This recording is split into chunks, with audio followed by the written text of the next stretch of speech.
This week, we went from white America protesting against temporary lockdown due to a pandemic to black America protesting against lockdown from a lifetime of racism.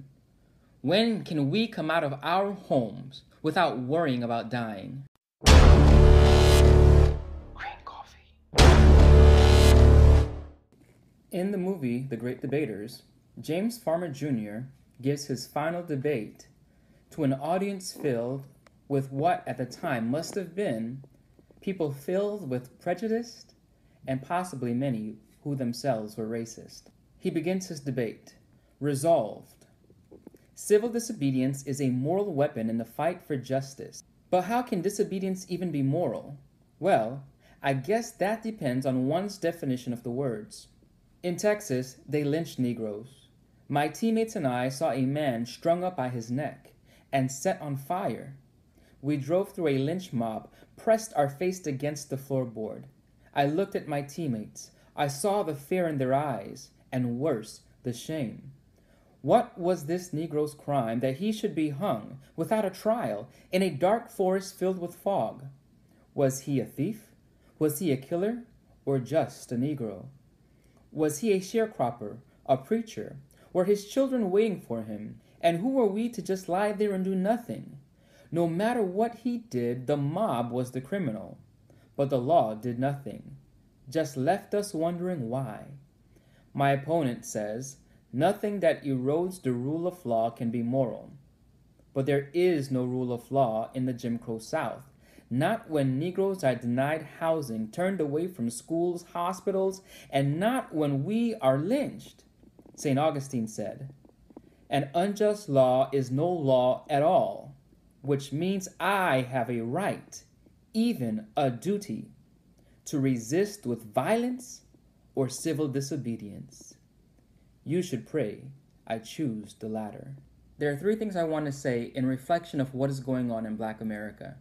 One, I have relatives who happen to be people of color that work as police officers. And every time there are incidents that involve the law and what seems to be injustice against Black America, my heart is torn into pieces because I am afraid. I'm afraid for Black America. I'm afraid for my brothers. I am afraid for my cousins. I am afraid for my father. I am afraid for my relatives, my friends, people who just happen to be people of color.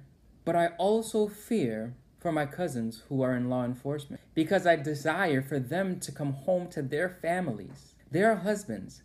They are fathers. They are somebody's son. And although they are working in a system that is designed against Black America, they're doing it out of the goodness of their heart as public servants. They are great people. But I really struggle with what is going on in our community. And it is no secret that I am upset.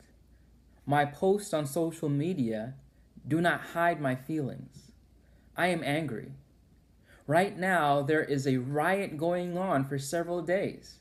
Buildings being burnt down. And there's a part of me that wants to say, well, whose property is that? And isn't that injustice for that person's property to be burnt down? As hard as they may have worked to achieve what they have? And the other side of me just says, burn it all down. Because the fact of the matter is, we as a community have been pleading to America to hear our cry, see our pain, and do something about it. And as James Farmer Jr. said on The Great Debaters, we will practice civil disobedience. As Martin Luther King says, we will practice peace. But as Malcolm X once said, we will also fight when we're pushed to violence. And right now, Black America has been pushed to violence. So although my heart breaks because of the violence, although my heart breaks because of the riots, and although my heart breaks because the community seems to be falling apart, I support the message of it all, that America needs to change. One thing I am really glad to see this time around is the amount of support coming from white Americans. And it's not because social media is new. Social media has been around for a long time, but people have remained quiet. But white America is starting to hear our plea, They're starting to pay attention. They're starting to see the injustice, and they're starting to speak up. One thing I've always said is that Black America would have never achieved civil rights if it were not for white Americans standing up for justice.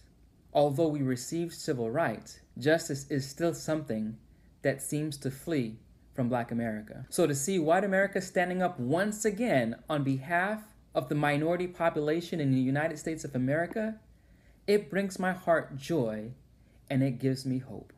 MLK said, "I have a dream." We've seen a Black president, but we're still waiting for MLK's dream to be a reality.